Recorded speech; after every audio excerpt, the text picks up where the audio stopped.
Hello दोस्तों, कैसे हो आप सब। आशा करती हूँ आप सब अच्छे होंगे, स्वस्थ होंगे, अपने अपने घरों में खुशी से रह रहे होंगे। तो मेरा नाम लीना है और मैं अपने जो है रियल डेली व्लॉग्स होते हैं, मेरी रियल लाइफ वो मैं शेयर करती हूँ। आज मैंने ये सारी चीज़ों से हट के सोचा कि आज मैं उन महिलाओं के लिए जो कि कुछ ज़्यादा ही सोचती हैं, जैसे कि उनमें से एक मैं भी हूँ।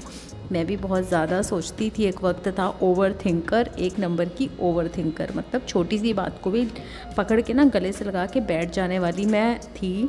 बट आज मेरे में ये चेंज आ गया है। जी हाँ, उस चेंज का सबसे बड़ा कारण जो है वो है मेरे प्रभु, मेरे परमात्मा, जो मेरे लड्डू हैं, मेरे बाबा हैं, उनके सहारे से, उन दोनों का हाथ पकड़ के मैं इस चीज़ से निकल पाई हूँ। लेकिन उस पर एक कहानी मैंने सुनी थी। ये कहानी ये लगा लीजिए मुझे मेरे बाबा ने ही सुनवाई होगी, जब मैं बहुत ज़्यादा टेंशन में थी, बहुत ओवर थिंक कर रही थी। चलिए आज मैं आप लोगों के साथ ये कहानी शेयर करती हूँ। लेकिन हाँ, ये कहानी बड़े ध्यान से सुनिएगा और इसको समझिएगा।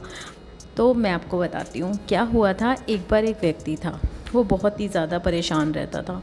उसके घर में इतने ज़्यादा कलेश होते थे कि उसे लगता था कि इस दुनिया का सबसे दुखी व्यक्ति वही है। लेकिन उसके घर में किसी प्रकार के धन की कमी नहीं थी, उसके पास धन खूब था, लेकिन वो हमेशा से दुखी रहता था और हर बार एक ही चीज़ सोचता था कि मैं क्यों इतना, मेरे घर में कलेश होता है, मेरे घर में इतना कलह क्यों रहता है, मेरे घर में सुख शांति क्यों नहीं है। वो इस चीज़ को सोच सोच के बहुत ही दुखी रहता था।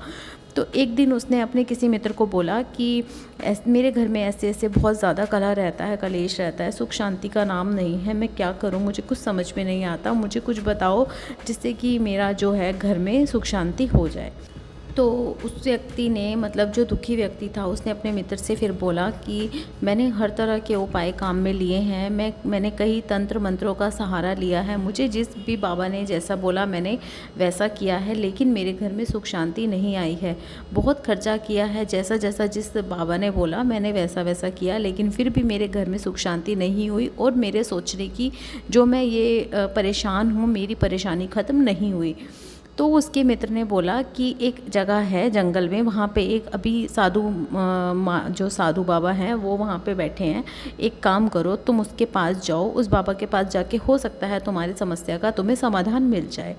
तो वो क्या करता है, वो उस जो साधु के पास है जाता है। वो जब जा रहा होता है, रास्ते में सिर्फ एक ही चीज़ उसके दिमाग में होती है कि मैं दुखी हूँ, मैं दुखी हूँ, मैं दुखी हूँ, मैं दुखी हूँ।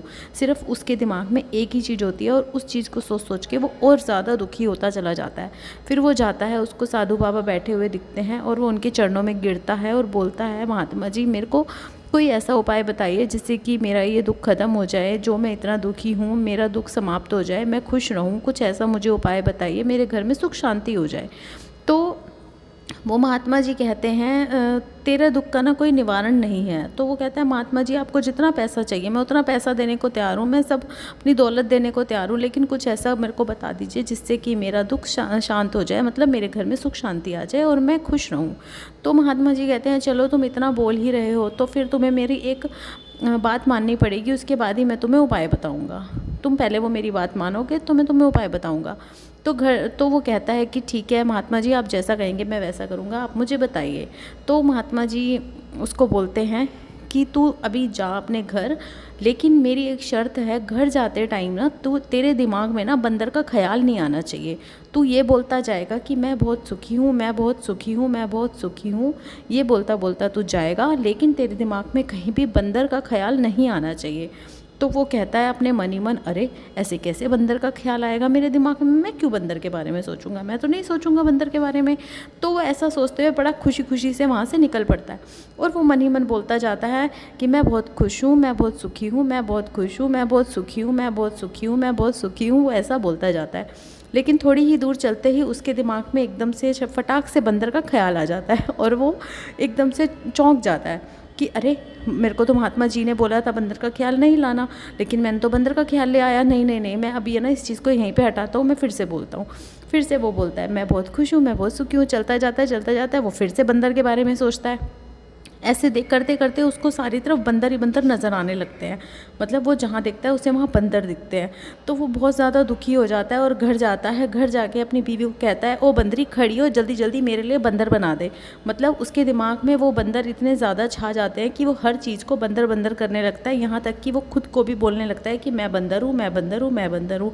अगर इससे आगे की कहानी सुननी है तो अगली वीडियो में सुनिएगा। बाय।